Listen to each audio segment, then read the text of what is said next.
My name is Rajesh Kumar, and I am 65 years old. Or rather, I was. I'm not sure if those words make sense anymore after what happened that monsoon night in Mumbai, when my heart stopped and I died on the operating table at Leelavati Hospital. Let me tell you what it was like to cross the veil between worlds. It all started with chest pain during dinner. My wife Priya had prepared dal makhni, my favorite dish, but I could barely swallow. The pressure in my chest increased as if an elephant was sitting on me. I remember looking at the worried faces of my children, Arjun and Meera, as the room spun. Then, darkness. I woke up, if I can call it that, floating above my own body. I saw the paramedics working frantically, my wife crying, holding my lifeless hand. It was surreal to observe that grey-haired, pot-bellied man on the dining room floor. Was that really me? My entire life summed up in that fragile body now struggling to breathe? In the ambulance, I floated near the ceiling, watching every attempt to resuscitate me. I could hear the paramedics' thoughts, feel Priya's panic. It was strange to be so present and so absent at the same time. When we arrived at the hospital, something changed. A force began pulling me upward, away from that scene of chaos and pain. I passed through the hospital ceiling as if it were mist. Above me, a tunnel formed, but it wasn't made of soft light as the stories tell.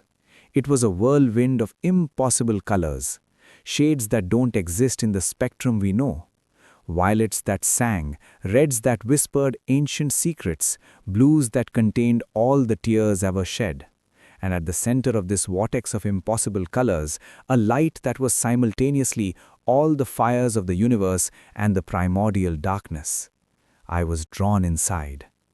The journey through the tunnel seemed to last eons and seconds simultaneously. Memories of my life flashed by like lightning, but they weren't just my memories. I saw my great-grandmother carrying water from the well in a village that no longer exists. I saw my grandfather fighting for India's independence. I saw lives that weren't mine, but that somehow were part of me. Every moment of joy, every betrayal, every act of kindness and cruelty in my lineage passed through me like a turbulent river. And then, silence. I found myself in a place that defies any description. Imagine the eternal twilight over the Ganges multiplied by infinity. A river of liquid light flowed through a space that wasn't exactly a space. Floating islands of pure consciousness hovered in the air, and everywhere a presence, a consciousness so vast that the entire universe was just a passing thought in its mind. That's when I saw him. Shiva sat in deep meditation on a platform of crystalline light. But he wasn't the Shiva of temples and statues.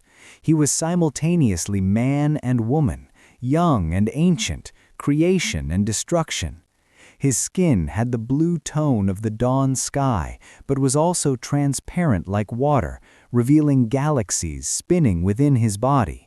Snakes of pure energy coiled around his arms, and his third eye was closed, though I felt its absolute power emanating from that point on his forehead. Matted hair fell over his shoulders like cascades of frozen time. In each strand I could see births and deaths, civilizations rising and disappearing. The crescent moon on his crown wasn't just the moon, but all the moons of all possible worlds. The Ganges River flowed from his hair, but it was a Ganges made of souls, of possibilities, of unrealized destinies. My heart, or what remained of it in that state, was about to explode with reverential awe. I fell to my knees, or at least tried to. In that place, concepts like standing or kneeling didn't make much sense. Then he opened his eyes. There are no words in any human language to describe that gaze. It was as if all the mysteries of the cosmos revealed and hid themselves at the same time. Absolute love and total detachment, infinite compassion and total cosmic indifference. In those eyes, I saw the Big Bang and the end of all things. I saw every life I had ever lived and every life I could have lived. Rajesh Kumar, his voice echoed through me, not in my ears, but in every atom of my being. You have come to see the cosmic dancer. Lord, I tried to speak, but my voice was a weak whisper before that majesty. You lived 65 years. His voice had the quality of distant thunder and a child's laughter. 65 years of joy and suffering, of achievements and failures. You built a family, worked as an accountant, paid your debts, honored your parents. But tell me, Rajesh Kumar, did you live? The question hit me like lightning. Memories flooded my consciousness. I remembered all the times I said tomorrow when Priya invited me to dance in the living room. All the conversations with my children that I interrupted because I was busy with spreadsheets. How I set aside my dream of being a musician because it wasn't practical. How many times I passed beggars without really seeing them, temples without really feeling the divine, sunsets without really marveling. I tried to be a good man, I stammered. A good man? Shiva repeated, and there was something like sadness in his voice. Yes, you were good. You paid your taxes, never cheated on your wife, raised honest children, but goodness without consciousness is like a flower that never opens. You spent your life sleeping, Rajesh Kumar, sleeping while pretending to be awake. His words were cruel and compassionate at the same time.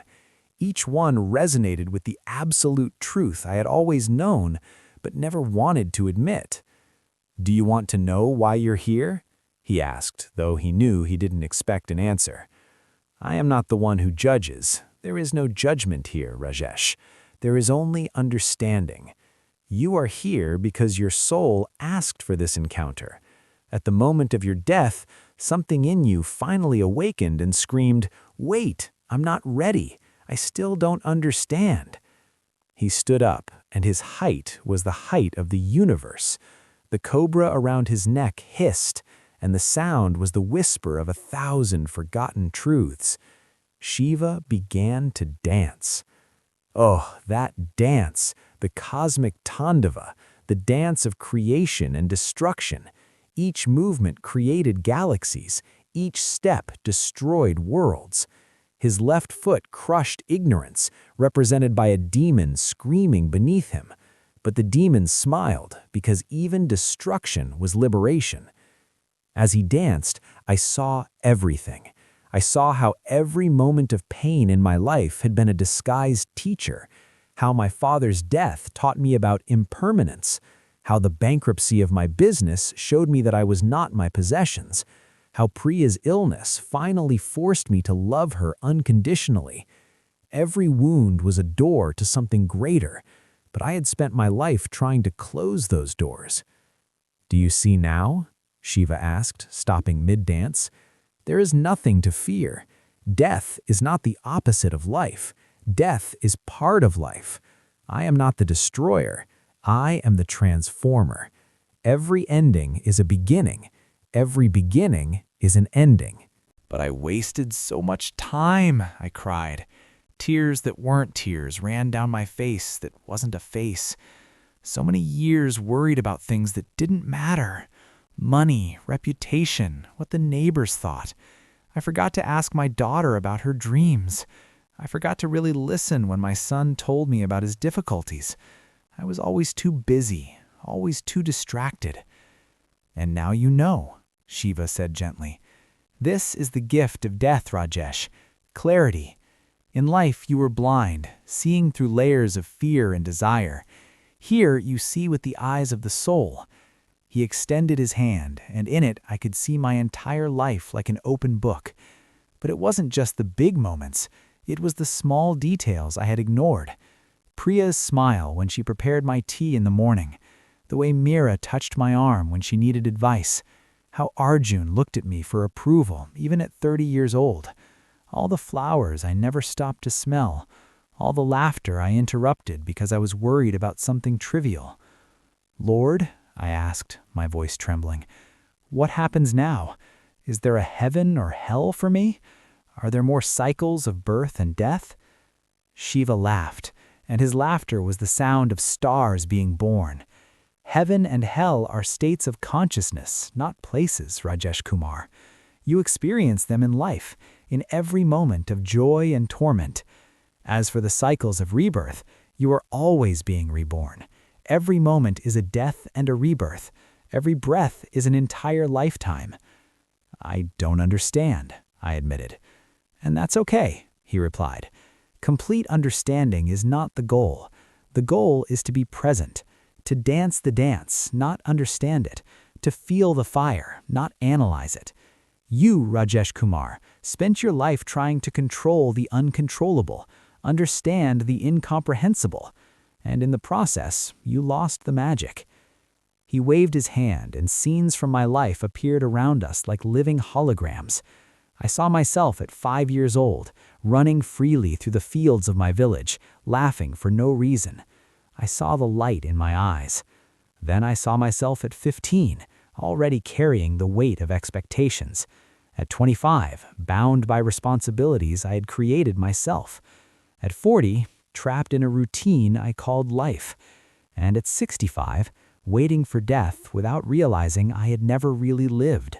There is a terrible beauty in your species, Shiva observed.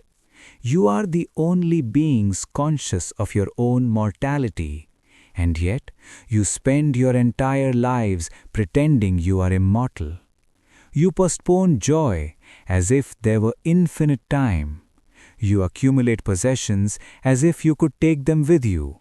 You nurture resentments as if you had extra lives to waste on anger. Can I go back? The question came out of me before I could think.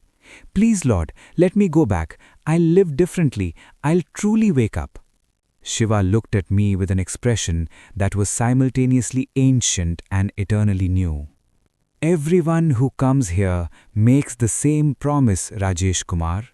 But will you really change? Or will you fall into the same patterns now with the additional excuse of, but I had a near-death experience, this must mean something special about me? The truth of his words cut me. How many times had I promised to change? After my father's death, after a friend's first heart attack, after every health scare. And yet, within weeks, I returned to the same habits, the same distorted priorities. I don't know, I admitted honestly. I don't know if I'll be strong enough to live differently, but I want to try. Please, give me a chance to try. Shiva approached me.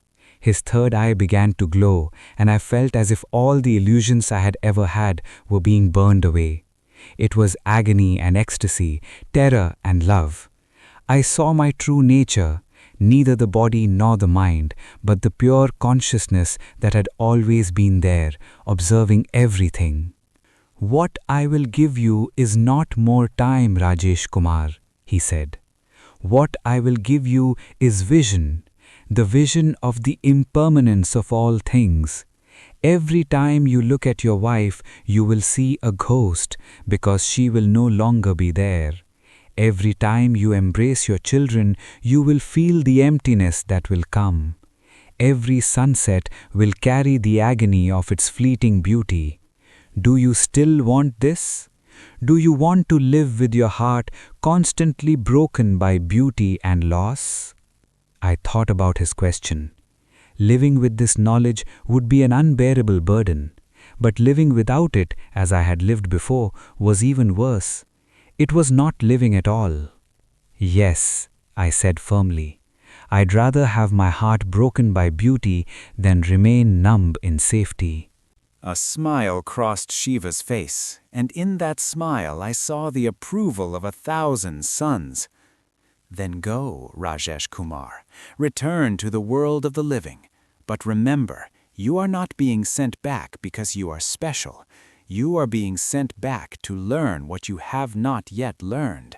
And when your true hour comes, and it will come, you will return here. And then we will dance. He touched my chest with his trident, and an explosive pain pierced through me. The world began to spin. I was falling through layers of reality, through the tunnel of impossible colors, back to... I woke with a start in the hospital ICU. Tubes and wires connected to my body, the regular beep of the heart monitor. Priya sleeping uncomfortably in a chair beside my bed, her face marked by tears and exhaustion. Arjun and Meera leaning against each other in the corner of the room. My heart, my physical heart, now patched and working, was beating. I was alive. But something had changed irrevocably. When I looked at Priya, I saw not just my wife, but a living miracle. I saw all versions of her at once. The young bride I met, the dedicated mother, the middle-aged woman who weathered so many storms by my side, and the old woman she would become. I saw her mortality, and the vision broke my heart and filled it with love so deep I could barely breathe. She woke up and saw my open eyes. "Rajesh! Oh, thank God! You were—" "I know," I said softly, squeezing her hand. "I was far away, but I came back." In the following months, doctors spoke of my miraculous recovery, how my heart had stopped for 7 minutes, how the chances of me surviving without brain damage were minimal. But I knew the truth. It wasn't a miracle. It was a concession, a chance to do things differently. And I have been trying. Oh, how I have been trying. I wake up earlier now to watch the sunrise, and I cry at its beauty. I hold Kriya's hand as we walk, really feeling her skin against mine.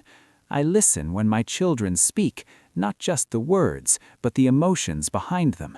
I stopped at the temple today, not because it was puja day, but because I felt the call of the divine. But Shiva was right. Living with this awareness of impermanence is agony. Every moment of joy comes with the painful reminder that it will pass. Every smile from my wife reminds me that one day she won't be here, or I won't be. Every embrace from my children carries the weight of the time I lost and the time I may still lose. Sometimes I still fall into old patterns. I worry about bills. I get irritated over trivial things. I forget to be present. But now, when that happens, I remember that dance. I remember Shiva's eyes. And I return. I always return. People ask if I changed after the near-death experience. My family says yes. They say I'm softer, more present, cry more easily, and laugh more freely. But inside, I know the truth. I didn't change. I simply woke up. And being awake in a world of sleeping people is a peculiar loneliness. But it's a loneliness I choose, because in Shiva's presence, I learned that we are not here to avoid pain or seek only pleasure. We are here to experience everything fully, to dance the cosmic dance in our small mortal bodies, to love, knowing we will lose, to create, knowing it will be destroyed, to live, knowing we will die. This is my story. I don't know how much time I still have. It could be days, years, or decades. But I know that when my time truly comes, I will return to that place between worlds, and Shiva will be there, waiting. And then, finally, we will dance.